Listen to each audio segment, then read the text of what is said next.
Right, we are going to start now. We're going to leave the door open just in case any last minute people want to come in, but I just want to let you know that the fire exits are just to your left over there. The toilets are right at the end, just straight up the stairs. And if you want to connect to the Wi-Fi, it's XCHG, and then you put an accessible token of Tuesday. So firstly, I'd like to say thank you all for coming along to REG's Mind Matters event. It's great to see you all here. My name is Zoe, for those of you that don't know, and I'm the marketing manager at REG Technologies. As you all know, this month is November, a month dedicated to raising awareness for men's health and mental health across the globe. And we can all play our part in helping to raise awareness. And by being here today, you're doing just that. Raising awareness to me can come in many forms. It's about acknowledging the struggles, educating each other about the challenges, being a friend and listening, encouraging each other to seek help and offering solutions to create more compassionate and understanding environments. And we're holding this event in the hope of doing just that. Today we're going to be hearing from some excellent speakers from the market who will be sharing their experiences and insight on the challenges men face regarding mental health at work and how we can work together to better support the wellbeing of our peers. I'm going to start by introducing the topic, sharing some stats and highlighting the importance of raising awareness. I'll then hand over to Charlie, who will give an introductory talk on stigmas and share some of our recent research with you all. And then we will welcome our panellists to the stage, Mark, Rav and Andrew. I'd also like to say a big thank you to Mark, who has kindly stepped in for our previous speaker, Ken, last minute, who unfortunately has been taken ill. In a society that often revolves around expectations of strength, resilience and endurance, we often overlook the hidden crisis that is steadily engulfing the lives of men. Men's mental health issues are a growing epidemic, and it's crucial that we shed light on this topic, raise awareness and acknowledge the importance of addressing the unique challenges men face regarding their mental well-being. Men, like women, can experience the full spectrum of emotions from highs to low, but they also encounter a different set of challenges, often bound by the rigid expectations of traditional masculinity, which can have a profound impact on their mental well-being, leading many to suffer silently. As you can see on the screen, men are less likely to seek help for their mental health issues, which can have devastating effects on their overall well-being and career. Notably, over half of male employees experience anxiety and depression, but in reality, we all know this is probably way more. Work-related stress is also a significant contributor to negative mental well-being, with 79% of men voicing they frequently experience it. Yet even though these figures are high, only a quarter of employees actually seek help for mental health, and 40% of men won't even discuss their mental health with friends, family, colleagues, let alone their colleagues. This suffering leads to higher rates of suicide, with the UK government reporting that suicide is indeed the biggest killer of men under the age of 50, and around 3/4 of deaths from suicide each year are men. I think these statistics evidently underscore the urgent need for action, and with work-related triggers having a high correlation with mental health, whether they are direct influences or barriers to seeking help, I think it's important we focus on what we can do in the context of the workplace to create inclusive and approachable environments. In recent years, and with the advent of COVID, which resulted in over 50% of employees reporting a deterioration in their mental well-being, companies and employers have started to address these challenges, with 81% of workplaces increasing their focus on mental well-being. However, still 52% of employees still feel inadequately supported by their employer. Even those without mental health conditions have noted feeling unmotivated, flat, burnt out, anxious or low, with 79% actually close to burnout. When researching this topic in more detail, I think one particular stat that stuck out to me was that the main cause of sickness in the UK is due to poor mental health, and over 300,000 people actually leave their job each year as a direct result of this. I don't want to bore you all with statistics, but I think these figures are really important to digest to understand the scale of the problem and showcase that more needs to be done in the context of the workplace to help change the narrative. I think there are many factors that influence negative mental well-being, whether they are directly linked to work or not. There are also many factors that contribute to people being less reluctant to seek help. But it's our job to help dispel the myths and the stereotypes and stigmas surrounding the topic, to empower employees to seek support when needed and create inclusive work environments.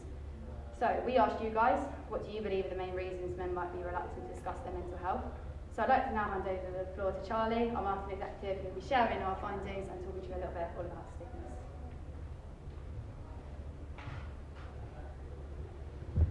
Thanks, Zoe. Hi everyone, I'm Charlie, and for the last few weeks we've been asking the question, what do you believe is the main reason men might be reluctant to discuss their mental health? And here's what we found. There are a number of overriding themes, including a fear of feeling weak and embarrassed, but the most mentioned word was stigma. Stigma is a word that has often been seen alongside men's mental health, and mental health in general. So I thought I'd spend the next few minutes breaking down what a stigma is and why they occur. The Oxford Dictionary definition for the word stigma is a mark of disgrace associated with a particular circumstance, quality, or person. Stigmas are born when we label human differences. As individuals, we all possess unique qualities and experiences, but we can often categorize and label these people based on these differences. These can turn into stereotypes. Stereotypes reduce individuals to one-dimensional caricatures, disregarding their complexities and humanity. This unbalanced generalization maintains the divisions among groups. Stigmas further segregate people by fostering an us versus them mentality. Those who bear the label of being different often find themselves isolated from the rest of society, resulting in social exclusion and a sense of alienation. There are a number of reasons why stigma arise. Firstly, there's misunderstanding and a lack of education. Many people are simply unaware of the complexities of mental health issues and the fact that they can affect anyone, no matter their race, age, gender, or religion, or whatever their background may be. This lack of awareness can worsen stereotypes and fear. The fear of the unknown can also lead to stigmatization. People may be afraid of what they don't understand, and this fear can manifest as judgment or discrimination. The way mental health issues are portrayed in the media and popular culture can also reinforce stigmas. Sensationalized or inaccurate depictions in movies, TV shows, and news reports can contribute to misconceptions and stereotypes. There's endless examples of where films have inaccurately depicted mental health, further creating a negative and dangerous image of it. Mental health gets villainized by films such as The Joker, Split, or American Psycho, which all focus heavily on extreme and sensationalized representations of mental health. And these portrayals have contributed to a culture of fear and misunderstanding, further isolating those who are affected by mental health conditions. Additionally, stigmas surrounding mental health have deep historical roots. Throughout history, mental health conditions have been often misunderstood and misinterpreted. From the superstitions of the earlier centuries to the institutionalizations of those individuals with mental illnesses, the historical treatment of those affected by mental health challenges has been overwhelmed with discrimination and cruelty. The fear and ignorance that has been maintained over the generations has left a lasting impact on the way our society views and approaches mental health today, leading to the preservation of stereotypes, discrimination, and marginalization of those with mental health conditions. These views and misunderstandings about mental health can then often become internalized. This is when a person comes to believe the negative messages or stereotypes about themselves. They may blame themselves for their condition, somehow feeling as though they are defective or weak. And this self-blame only worsens their struggles, making it harder for them to seek help and support. This is where many of the other words on the screen come into play. A lot of these can fall into stigmas around men's mental health, including weakness, embarrassment, and judgment. And these showed how stigmas may have created a barrier to seeking help. With studies suggesting that 1 out of every 2 people in the world will develop a mental health disorder in their lifetime, it's time we stop associating words like these with men's mental health. So from here, I'd like to hand the floor back to Zoe, who will introduce our panel speakers, who will be able to give much more insight into the topic, along with their experiences and solutions to these challenges. Thank you.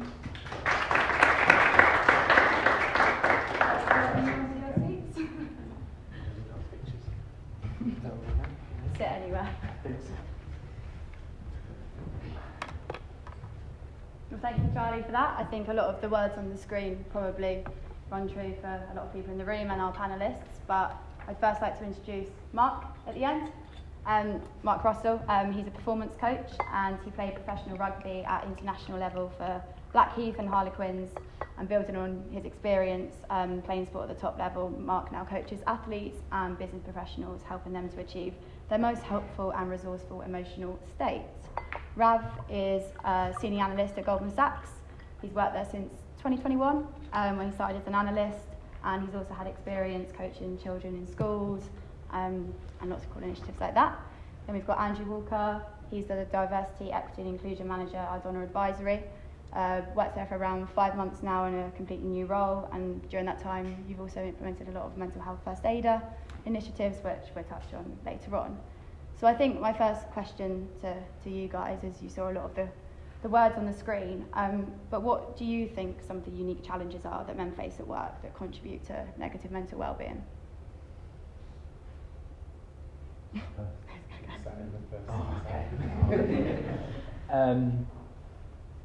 Unique challenge. I think you actually covered it off in your speech at the start, where you said it's about acknowledging the struggle and actually understanding that everybody has mental health, whether you're male, female, no matter who you are.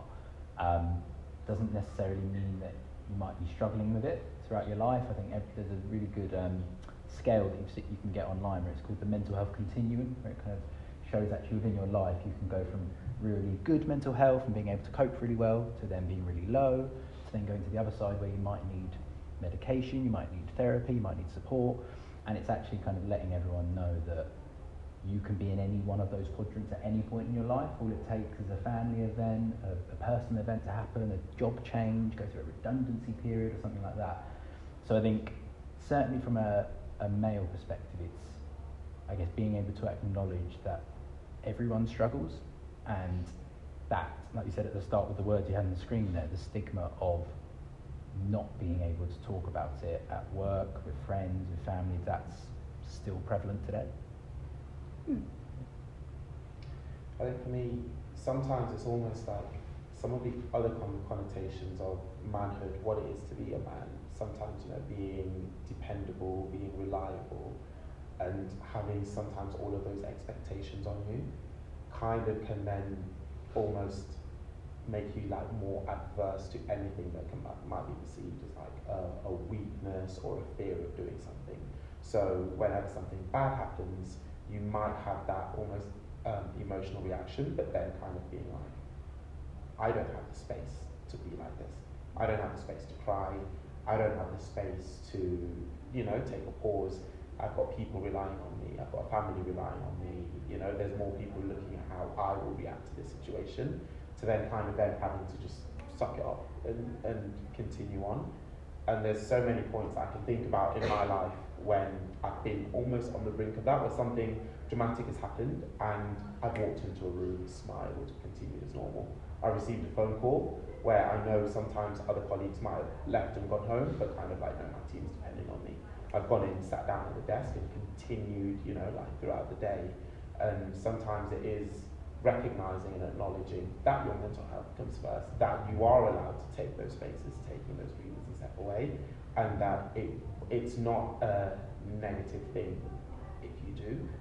It means that you're able to step away, take a breather, to manage your emotions and your reactions a lot better so that you can be more effective going on. That's interesting.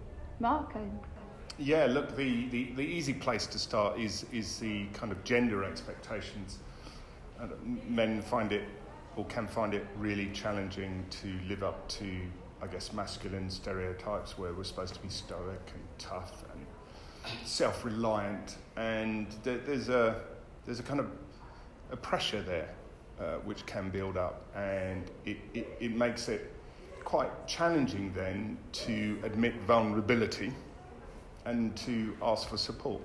But that's the low-hanging fruit. I think there are other expectations, this kind of work-life expectation where men are seen to some extent as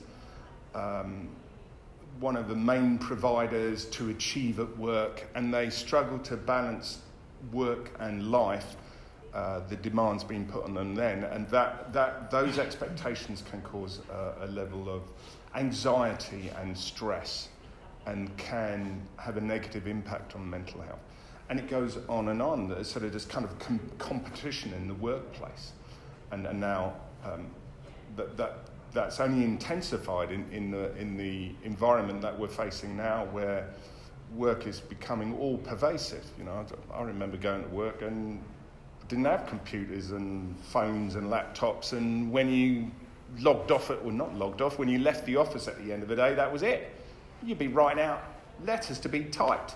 Well, now it's 24 hours a day, 7 days a week potentially, and we're always on. And then that takes me in another direction of the impact of technology and social media and the expectations that can then bring on us as a man in terms of stepping up and living up to the stereotypes and the expectations that put on us. And I could go on and on and on, but there is no doubt a huge challenge.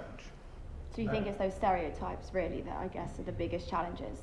Yeah, expectations and stereotypes. I think expectations not from a, there's this role. What role am I?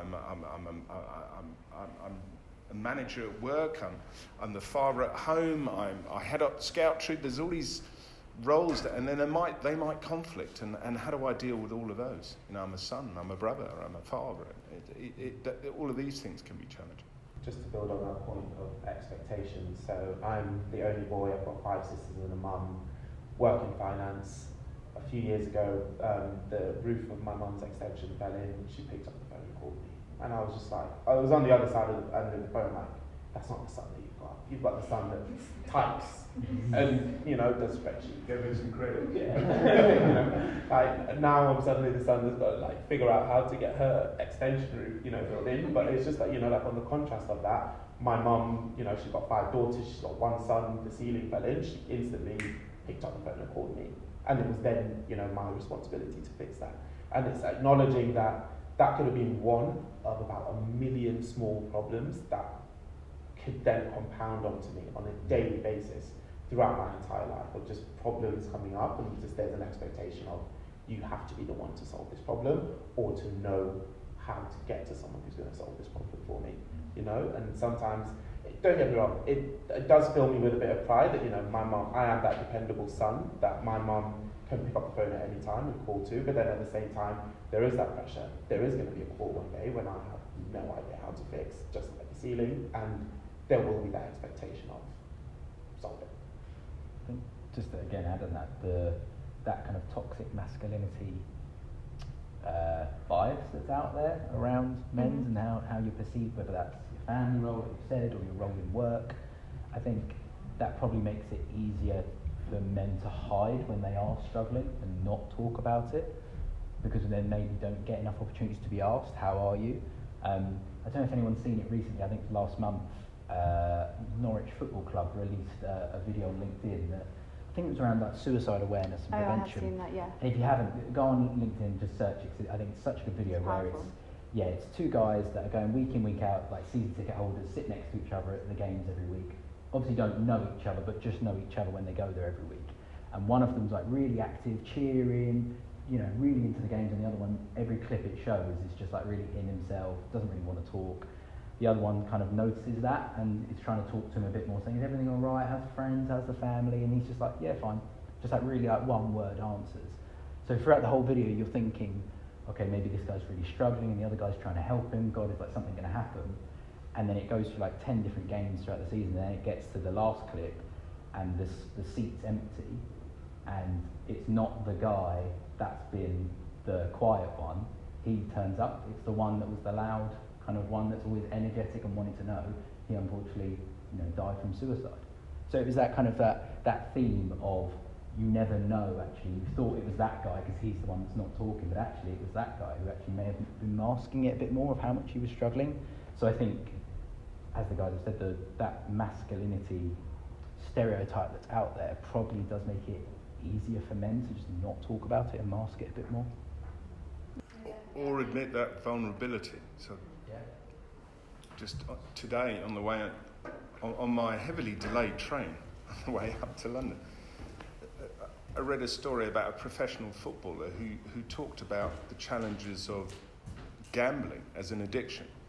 And you could argue that some of these behaviours are in response to challenges around mental health. And so as a professional footballer, he talks a lot about gambling, and he went for a job at a TV company. There is a big gambling company, I'm not going to name them. They sponsor the TV company, and they've rejected his profile on the basis of he talks too positively about the dangers of gambling. And so, from my perspective, business has a lot to answer for, which is probably a topic that we're going to come on to. Or business can help in many ways. That's not helping, I don't think. because the professional footballer, his final comment was, here we are wanting footballers to speak openly about their challenges and problems and addictions. They won't now. No, I think that's really interesting. I think you touched on a lot of important challenges. So when we come into the context of the workplace and we have our male colleagues suffering, what do you think, I guess, are the prevalent stigmas surrounding why they'd be more reluctant to seek that help within a professional setting? I think sometimes what we discussed earlier, sometimes the expectations. I think acknowledging that men at work have a lot of the same commitments that women do in terms of like when it goes home, when you leave the workplace. So like, for example, we've got family commitments, we've got relationship commitments, we've got commitments to our friends and things like that. And sometimes, I know personally, I've almost like felt self-conscious sometimes, booking holidays at certain times when I know other colleagues who might have families or young children might be wanting to take those holidays. I know that there's been certain times when I've been asked, can you avoid taking a holiday around this time because, so-and-so's got young children, it's a school holiday, and I've just kind of thought, yeah, but I haven't taken a holiday in like a long time. So, having to factor that into things as well and think, okay, be more accommodating for those people who have children and things.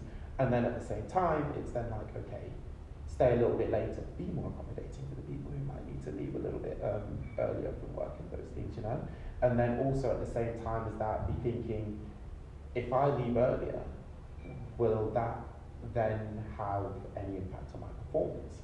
So if there is a family commitment that I need to make, whether it's like a sister's birthday, something going on with my mum, will that be seen negatively? So then there's kind of that kind of feeling of, okay, first one in, last one out, get the job done, eat at your desk, kind of like smile and go through everything and hope that everything turns out okay at the end.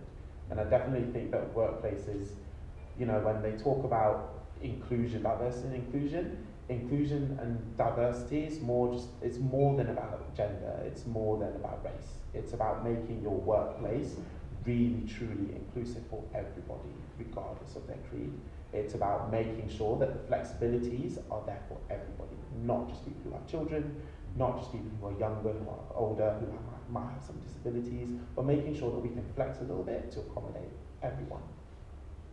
I think also, I don't know about anyone else, but when I was previous to working in the insurance industry, I used to work in the retail industry for 10 years, and when I was kind of growing up, didn't go to uni, like was part-time working in John Lewis at the time, and wasn't too sure whether to go to uni or not, kind of went full-time and then kind of ended up going from there looking after departments and shops. But when I was kind of getting trained up, I had a male manager, and it got instilled to me really early on that if you're stressed, that's good.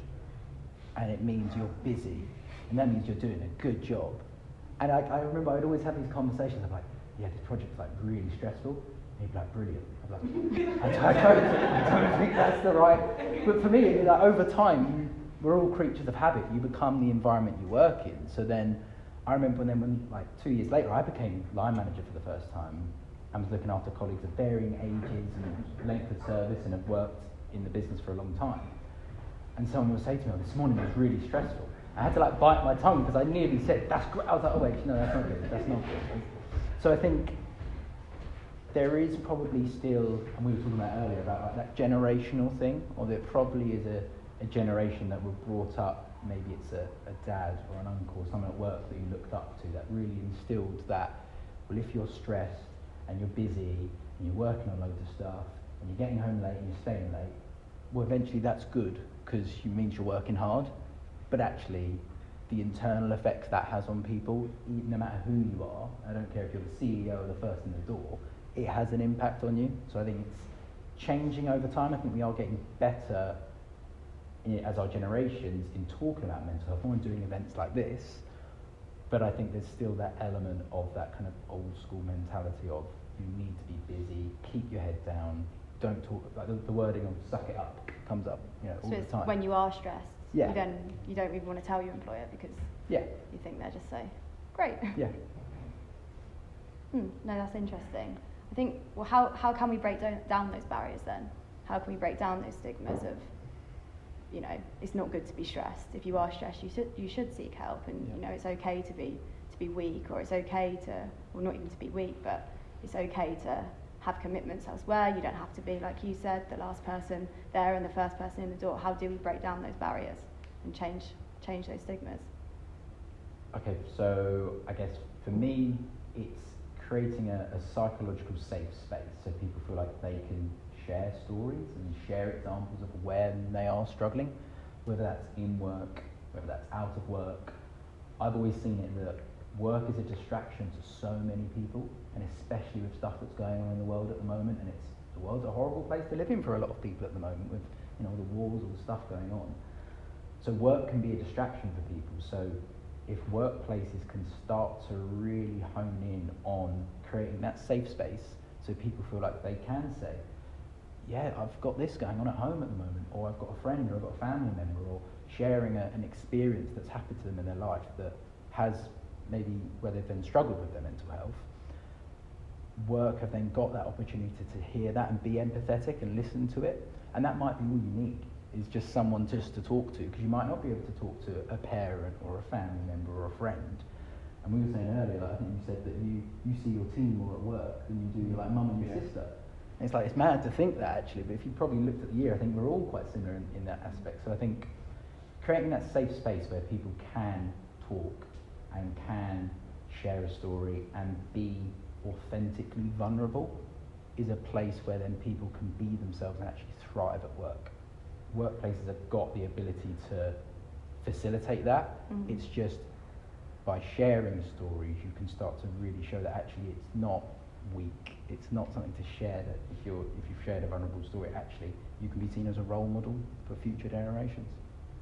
100%. I think it's about fostering that supportive environment, whether that's just saying, you know, my door's always open, or whether it's between colleagues. I don't know if either Rav or Mark, you have any more insight?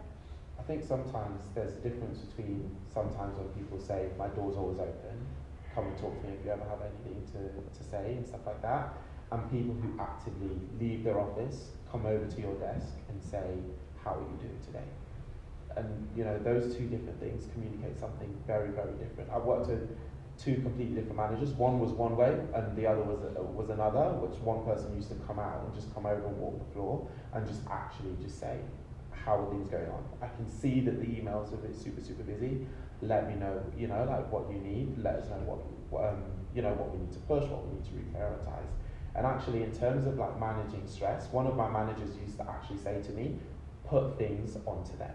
So whenever, you know, when I've got like 10 deliverables and then the 11th one comes in, I will just kind of say, look, I've got this going on. I can take that, but it's going to compromise these three.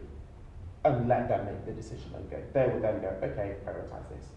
Instantly, the stress is off me. Because if I get pressure from anybody else, I'll say, email them, you know, and suddenly I can get through things a lot better, making less mistakes, knowing that I've got my manager's backing to focus on what I need to focus on and not be left juggling loads of different things. So definitely more support from managers actually stepping in and managing that, making those decisions, helping to prioritize and actually be more engaged in the team's well-being, and not just kind of assuming that because you've got someone who's a high performer who gets things done, they're just going to manage whatever you give them and they'll just get it done. Because they might deliver it, but it takes a lot out of them to do that. Oh, that's interesting. Mark, I don't know if you wanted to add. I was so busy thinking about what I was going to say, I forgot the question. What was it? How do we break down the stigmas around men who are reluctant to... Crikey, where do you want me to start? Leaders leading, modelling excellence, creating safe spaces, peer support groups, flexible working conditions, and training and development, and yeah, crikey. I wanted to take it a slightly different direction because I think it starts with us. So we've all got a personal responsibility. The previous question, what are the challenges of men being open about it at work? And 3-letter word, ego. You're going to say, well, what does that mean? Well, it's this bit about you that when an event occurs, you can get triggered into making judgments about stuff, good, bad, right, wrong, positive and negative, and then that drives your mind into perhaps a state of fear, worry, uncertainty, doubt, irrational beliefs. And that means you're not far from that kind of survival mode. And when you're in survival mode, you're thinking of very little about, well, there's only a few things on your mind. Fight, flight, fright, that kind of stuff, or fawning, or freezing. All of the 5 Fs. I think there's 5. And what does that do? It makes it incredibly difficult to be logical, rational, reasoning, to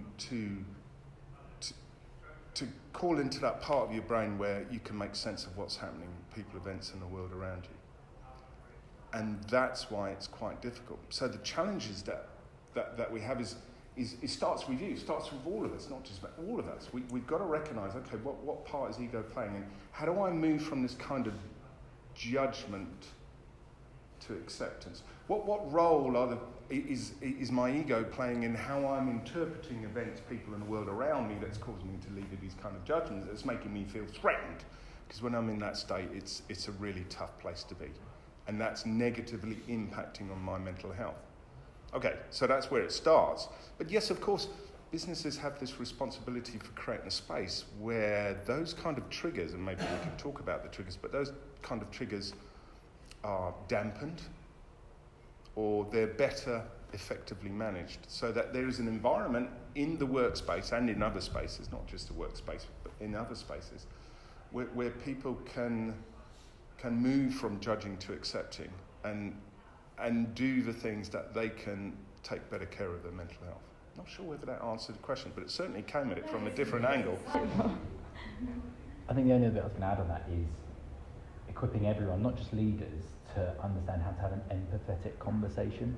There's a really good video online, I think it's Brené Brown, who does a really good, like a TEDx talk around kind of difference between sympathy and empathy, and how actually just a change of words really can impact how a conversation is had. Because you might be having a conversation with a colleague who's genuinely struggling, you might not be picking up on that, or actually you might unnaturally be shutting them down a little bit without realising. So she talks about in the video about how never does an empathetic conversation at any point should you say, well, at least, because that's you giving a silver lining to someone that's potentially just shared something really vulnerable with you. So if someone says, like, I'm struggling, it should never say, well, at least you're really busy, or at least work's fine, or at least the weekend. At least it's a Friday and you can go out now. It's equipping everyone to just understand that it's okay to not have the answer. And I think certainly as men, we are hardwired to want to fix things. And someone gives you a problem, straight away my initial mode is, how do I fix it? And it's okay to just say to that person, I don't know what to say, but I'm so glad that you shared that with me. And my door's always open, and you can come back and have these conversations whenever you want. Sometimes that's just a little conversation or a couple of words that actually can have such an impact on that person that's potentially struggling. It's not just saying, I'm always here or my door's always open, it's actually acting on that. Yeah. And like you said, Rav, actually making the effort to go and ask, are you okay? And it is a sincere, are you okay, not a, how are you today?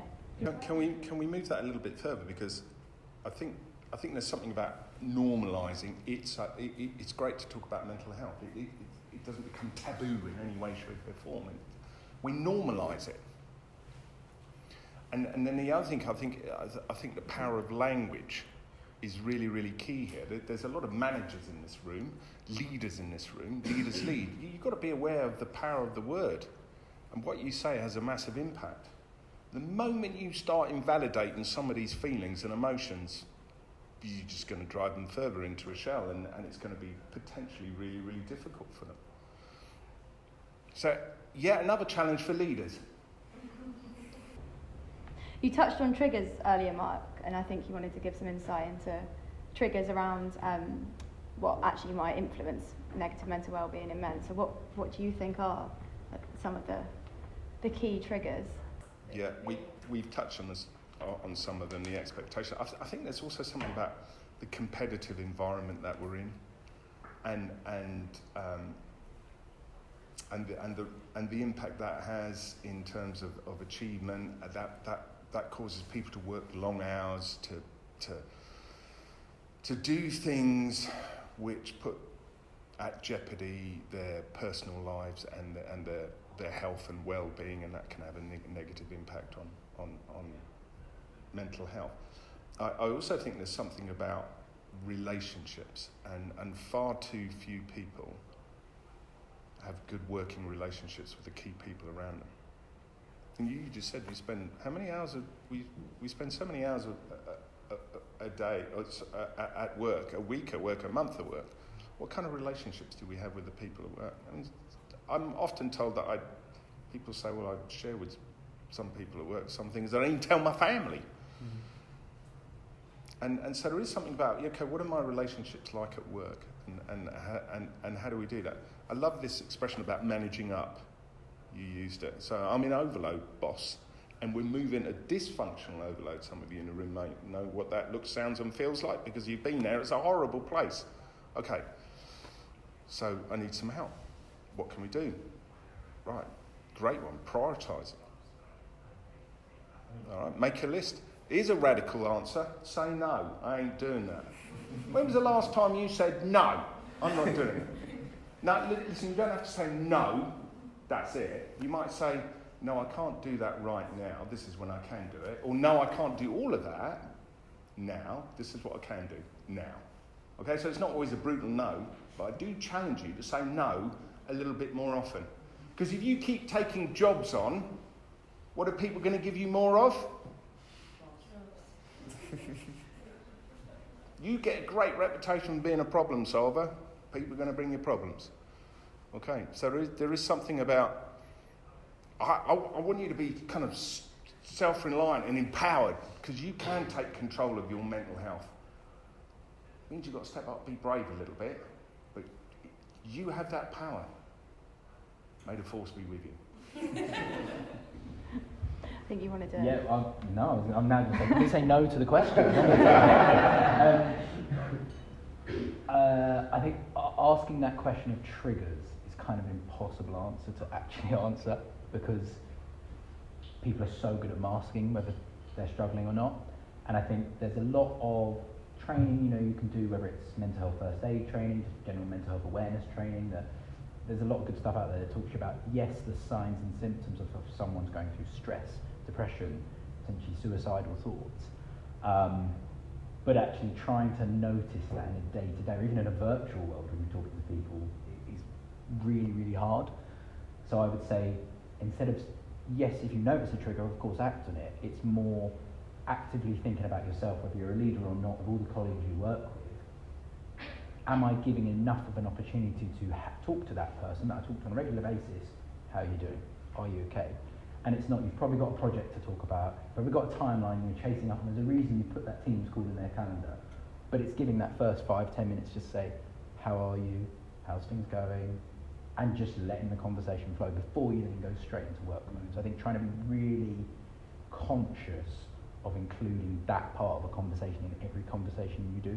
Mm-hmm. Then you might start to see other conversations flow, triggers, but I think focus on, have you been able to ask that question enough, rather than maybe trying to notice the triggers, because sometimes they can be near on impossible to see. Yeah, no, that's an interesting point. I think you kind of touched on mental health first aiding, which you obviously do. And my next question was going to be, what strategies or resources can organisations or managers implement to better support the well-being of their male employees? So I don't know if you want to share with the group a bit more about mental health. I can't say no to this like Mark said. Mental health, you can if you want. No.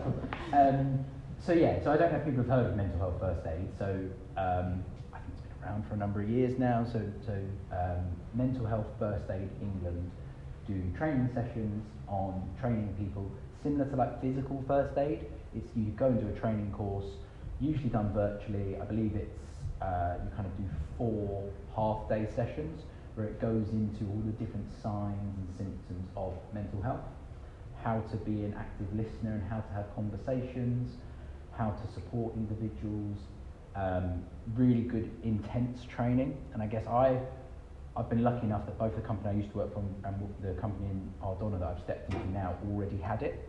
even though I've set it up in the first one, but I've come in and they've got it, and we've got about 5,000 employees that are all based around various offices around the country, working virtually, all based around the country, and I think we've got like 121 mental health first aiders now that have trained up. That we have our internal intranet where we've got like a directory, so you can see who our mental health first aiders are, you can see if they're home based, where they're based in the country, they have a little cheesy photo and a bio of why they've done that training.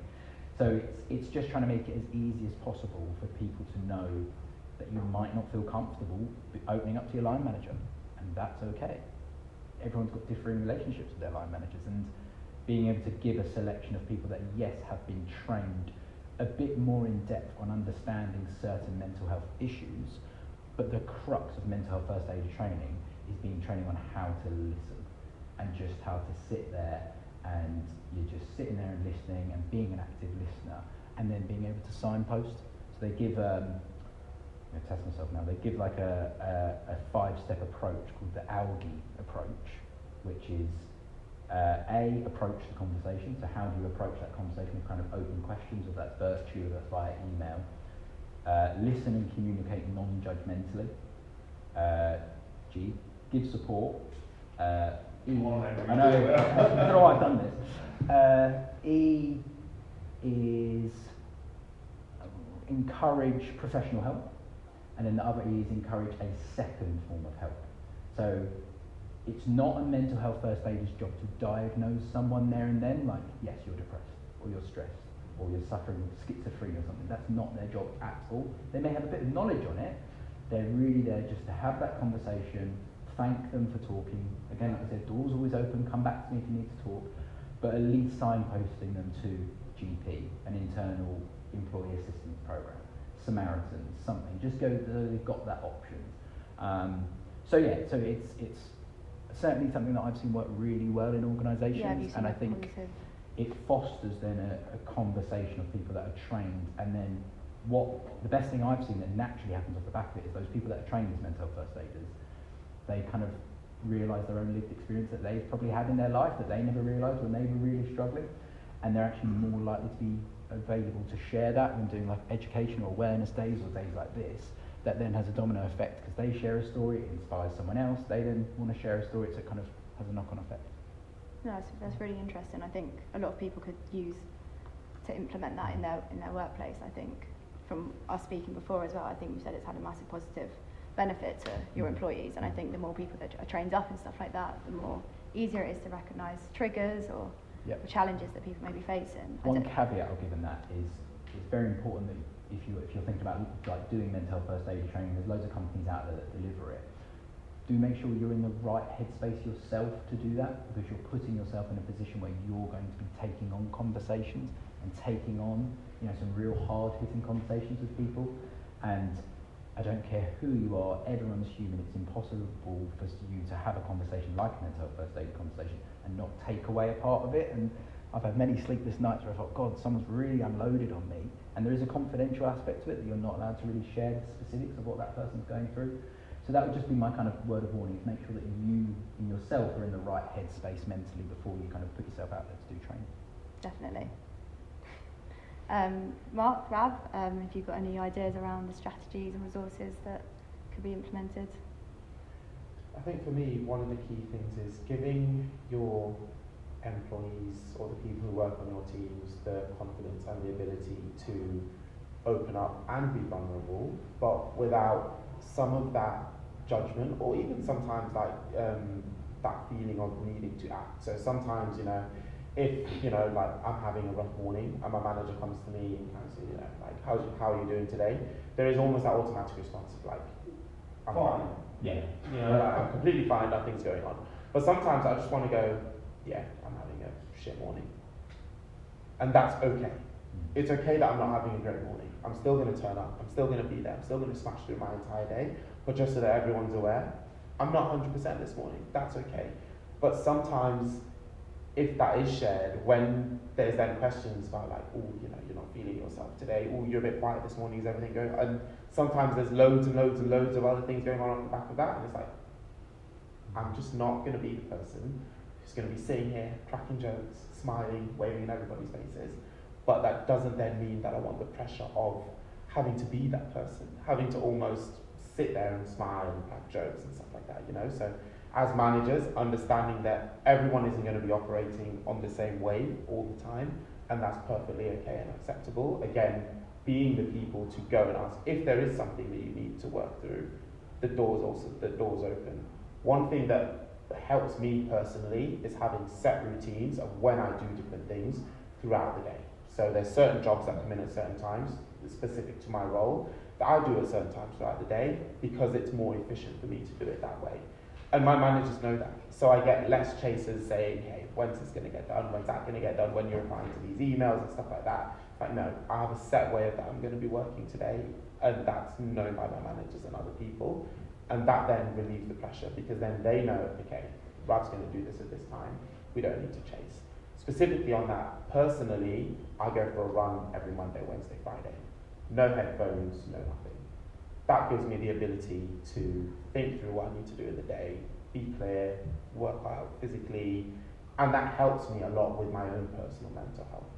And I feel like it's a really, really good question to ask employers and workplaces, what can you do?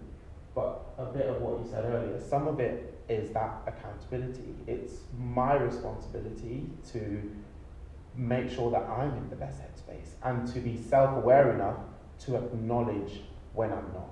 If an email comes in and I know that I'm not in the best mood, maybe it's better to not reply to that email right now. Maybe it's better to hit Windows L and walk away. And sometimes in those moments, that's not something that your manager can make a decision on, and that's not something that your workplace is going to be able to, you know, say, hey, don't do this. It's on us as well to be comfortable enough to just kind of go, okay, I'm going to take 5 minutes, walk the floor, go and grab a coffee, and then come back, take a deep breath, and then come back to that. So I feel like those two things come hand in hand. Yes, there's what the workplace and what our managers can do, but then there's also what you can do as well. And by coming together, like in the middle, we can help to bring down some of these barriers around mental health, around some of those stigmas that we mentioned earlier, around all of the words that were up on the board. No, I think it's about being compassionate as well from the employer's side. Yeah. I guess to understand and facilitate and accommodate that, like you said, different people's working habits, styles, triggers, etc. But no, that's an interesting point. Yeah, I endorse everything the panelists just said. Incidentally, has anybody ever tried a little bit of idle chit-chat at the beginning of a conversation with a high dominant REG? Their behavioural style is big REG, you know. Right, what do you want? Tell it to me and get out. Okay, so different strokes for different folks, and maybe there's something in there about you've got to calibrate people. So you can still check in with the dominant REG who's got behavioural preference of high, commanding, this is what we need to do, driving, confident. You can still check in with them. It's just you've got to think about how you do it. So when you do enter the room, you might have to say, this is what I want. But then when they got that message, you might say, well, how are things going? Okay? So different strokes for different folks. I wanted to use a metaphor to describe what I think might be really useful for companies to do. So when you're in a good space and you've got really robust mental health, that's you in a boat. Rowing around on the lake, things are great. If your mental health is not so great, it's being impacted negatively, that's the rocks. That's when you hit the rocks. It's not great. Okay? Too many interventions, I feel, focus on what you do when you hit the rocks. I reckon we need to focus on the third element in my little story. It's not the boat, it's not the rocks. It's the water under your boat. And for me, the water under your boat are your levels of resilience. Now, you don't know what you don't know. And I would suggest that many companies would benefit from helping employees understand what they can do to build their resilience. In other words, understand what takes water out of my lake: stress, ill health, poor diet, overwork, overwrought. Equally, what puts back in? Exercise, having fun things to do, Working at a job that gives me a sense that I'm achieving stuff. It's giving me meaning and purpose. A job that allows me to use my strengths. Oh, there's a point. How many people in this room consciously know what their strengths at work are? Stick your hand up. You know what your strengths at work are? Yeah, about a third of us. I'm going to discount some of the people I know. Okay. Right, just imagine what we could do, the potential we could unleash if every single one of you in this room knew what your strengths at work are. Those people who put their hands up and said, well, I think I know what my strengths at work are, Mark. How many of you get a chance to use them every single day? Well, there's even more potential. You know, there's about 95% of the room. We could tap into helping you find your strengths and use them every day. And strengths are things that energise, excite, infuse you, put you in that zone where you're performing and you're engaged and you're confident and you're excelling and you're resilient. Wow. Mental health is going to be less of an issue.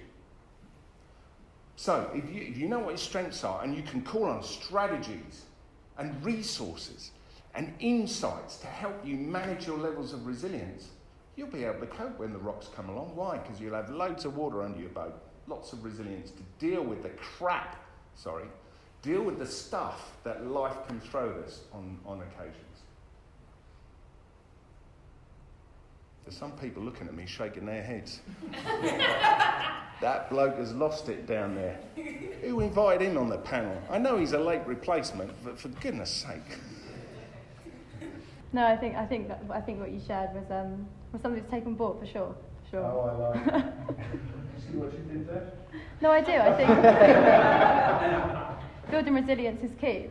Like Rav said, you are, I guess, your own worst enemy, and I think if you do need to take accountability, sometimes everyone, not just men, to, I guess, understand you have a problem initially, and then what are you going to do to change that? What are you going to do to stop it getting worse? I do think resilience is key to that. So I wasn't brushing what you said on the behalf of it. Don't worry. I guess my next question to you is, as you know, research suggests that men are less likely to seek help for mental health issues.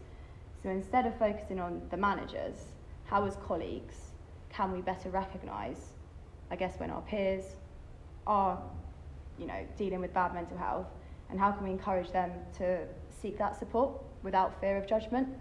Like you said, with the video, I can't remember the football club's name now, but that guy recognised his friend who clearly wasn't struggling, but he failed to recognise his happy friends. Yeah. So I guess, yes, you don't always know the triggers. A lot of people are good at hiding stuff, but yeah, as colleagues and peers, how do you reckon we can? So a few months ago, I was under intense pressure at work, and I think a health and wellbeing email came out firm-wide. I'm busy, click through it. A colleague of mine who knew that I was under a lot of pressure forwarded that email to me and went, hey, this went out. I was wondering whether you'd seen that. That then prompted me to read through it and think, actually, I'm going to register for this breathing exercise. I'm going to register for this lunchtime yoga class. And on a normal day, I would have just disregarded that email and just kind of gone, no time for that. But the fact that somebody else brought that to my attention directly to me, not on a firm-wide email, that meant a lot, and I took it a lot more seriously. Because then it wasn't just kind of like me thinking that I'm stressed, but I'm getting through it. That's somebody else acknowledging what I'm going through and noticing it enough to prompt that to me. So that's definitely, something. I guess it's that allyship. Yeah. I think the only thing I would add is, as a colleague, if you're having, you always meet up with conversations and with your colleagues in an office or virtually, try and change the environment. If you think someone is struggling, try and take them out of the bubble of that office, or virtually if you get to meet up face to face. I think I used to always try and do it back in my retail days of, if I'm doing one-to-ones, I'd try and do it on the shop floor with the person, not in an office, or let's get out and go for a walk round town or around a park. I've still got stuff that I need to talk to you about, or I always will do from a work perspective.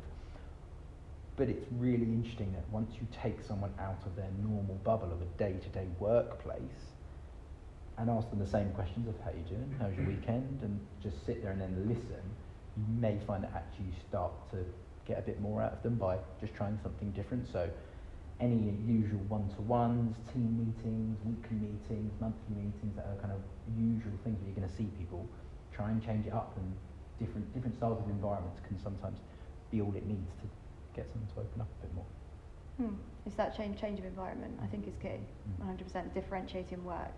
Not always into your personal life, but, you know, yeah, no, that's interesting. So I like what both panellists are saying. Andrew, there's always time for a coffee. And I like your story about somebody forwarding on an email to you. And I'm not sure whether Andrew will agree with this, but I think that your colleague noticed something different in you. Okay? So here's how we can all help. Everybody got EQ in this room? Of course you have. Loads of emotional intelligence. You're very aware of how your feelings and emotions are impacting on you and other people, and you're conscious about what's going on in other people's worlds. We're all there, aren't we? We've got high levels. Okay, so here's the thing. Pretty much you can calibrate people because you see them on a day-to-day basis. You see them on a regular basis. Okay, when things change, that might be a signal that something might be up, that something's on their mind. What might that change look, sound and feel like? I don't know. But you would know because it's different. And if you're authentically present with that person in the now, that's also a big challenge. But if you're authentically present with that person, you'll be able to notice those differences. And perhaps that might be a time where you say, let's go for a walk, or there's always time for a coffee. I love this line. How are you? No, I'm well. No. How are you? And quite interesting, the second time you say it, do you know what? Things are, and then they'll share with you. And then that might mean that you can then kind of sign. You're not there to invalidate their problems or solve them, but you're there as a friend to say, okay, what can I do to help? Well, who do I go and talk to? Well, let's work together on that. And if you've got mental first aiders in the building, great. Or it might be you have to help them in some other ways. There might be some company initiatives. You might even have to signpost to other charities where support can be provided. I think it also goes back to that empathy piece. So if sometimes you might need to role model what you're trying to get out of that person. If you think they're really struggling, and they've maybe shared a bit about stuff that's maybe going on at home, or struggling with a particular project or something at work, be vulnerable enough to share a story of when you've struggled. It doesn't necessarily need to be a family thing or a personal thing, but it might be something where you've struggled on a project at work, and I can relate to that because that's the connection piece of an empathetic conversation. That if that person feels like you're not just brushing them off and you are trying to connect with them, then they're much more likely to open up. So I think just trying to be as conscious as possible to listen. And if you start to kind of get a bit, actually, there is more underneath there. What can I do to maybe put myself out there a little bit more? Really scary to do, and kind of be vulnerable. And again, for men, I feel like we are trained or brought up, in certain generations in certain ways that showing that vulnerability means weakness. But it's well documented, and there's plenty of statistics that show it's the complete opposite. Actually, you can be seen more as a role model if you do be a bit more vulnerable and authentically vulnerable. So sometimes that can be the catalyst for someone going, wow, I never knew that of you. And it might not be in that conversation, it might be the week later, a month later, and they might feel a bit more confident to go, actually, I've got this going on. It's breaking down that macho, stereotypical wall, basically. I am conscious of the time, so I don't want you guys to not be able to have a chance to ask questions if you would like. So if anyone does have any questions for the panel, now is your chance. Yeah. I wanted to ask, taking it out from a professional setting, do you feel like your support system outside work helps you discuss your mental health, and does that impact how you discuss your mental health at work? Yeah.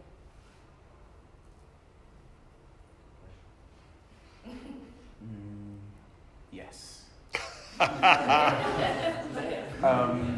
Yes, but it wasn't always, it wasn't always the case.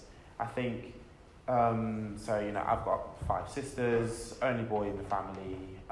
So for a lot of the time, my feelings were like kept largely to myself, and it was just almost that keep calm and carry on. You'll figure it out. And, it was a couple of years ago, I was studying in Barcelona, and it's one of those things where a lot of people's perception of that was I was living in Barcelona having a great time, which I was quite largely, but also I was struggling, a lot. And then lockdown hit and I was out there alone without my family, without my support network. And, I think a lot of guys at that time, I was on my PlayStation 4, I was on Call of Duty, and I was on there with 2 of my closest mates. And, I think like they asked me one day, how you're doing, stuff like that. And I was just kind of like, yeah, I'm fine. And the next day they asked me the question, and I don't know what the click, I just kind of went, no, to be honest, I'm not okay. This is what I'm going through. And I offloaded, we stopped playing for a couple of hours. I think I probably died like 15 times. But we stopped playing and we just went through and dissected that. And I think that was the first time in that space I'd ever opened up and been vulnerable from that. And since then, my relationship with those guys has just been so much better.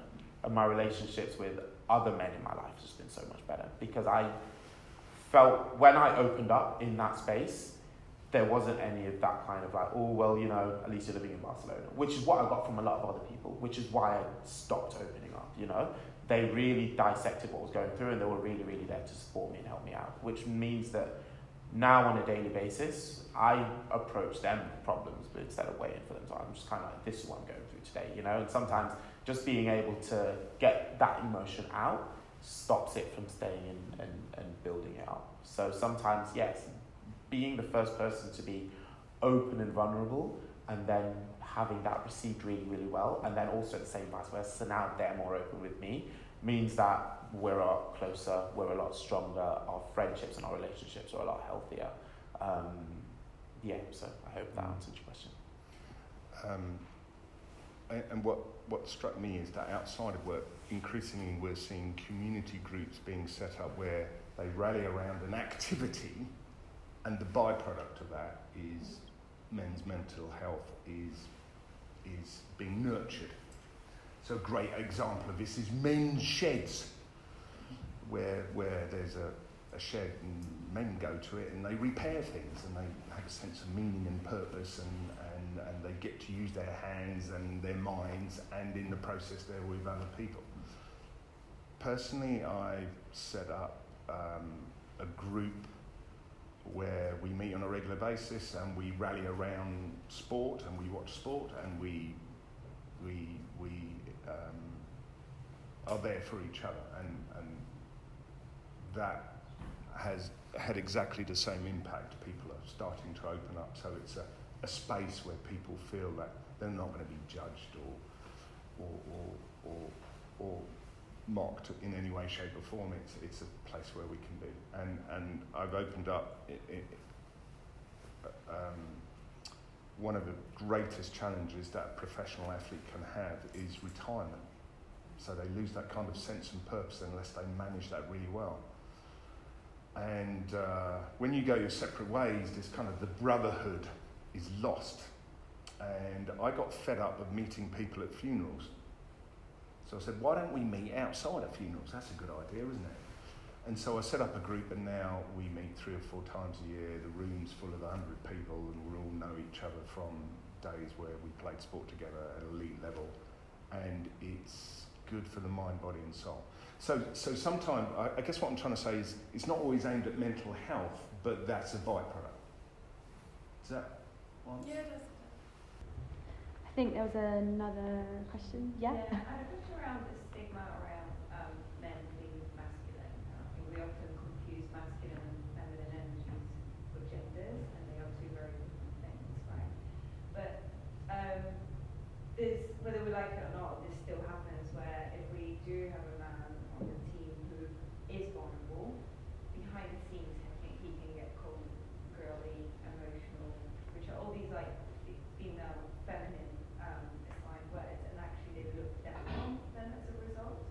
And that can, if the man finds out about it, then one, that can make him feel very uncomfortable and never open up again. But two, as well, it actually diminishes the whole point of being vulnerable at work. So my question is, how do you challenge those comments? You know, when someone says, oh, that's very girly, or you're very weak, or you know, it's not really a man thing to say. And you would think these sentences are not made at work, but they are. And certainly outside of the room when the person that acted that way is not in the room. So how do you face that? How do you reply to that to actually break that barrier of men can have feminine energy, which please do not confuse with being female, right? It's just energetic behavior. Can I add something briefly to that? And it's something around this notion as well of this like toxic masculinity, in which in times something has happened that has triggered an angry or aggressive response, quite justifiably, but then to at the same time as that to be labelled, or to be had my behaviour called like toxic masculinity, which I then kind of gone, hang on, that's not what I'm trying to do. So I'm kind of, you then have the kind of questioning of, well, no, because what happened, my response did warrant that, but now it's almost like the other thing where I shouldn't be like that. So it's then like, how do I react in that emotionally appropriate way and not be labelled as being too soft or too toxically masculine? You know, it's kind of like, yeah. I do also like to know the answer. I think the only bit I'd add on is having a safe space so someone feels like they can be vulnerable to share, and coming from like a D&I background, that's like the best part of my job, is that I create safe spaces so people feel like they can share the most vulnerable things. 99% of the time it has a massive positive impact, but yes, there are minorities out there that might disagree or, you know, call that person weak or, like you were saying.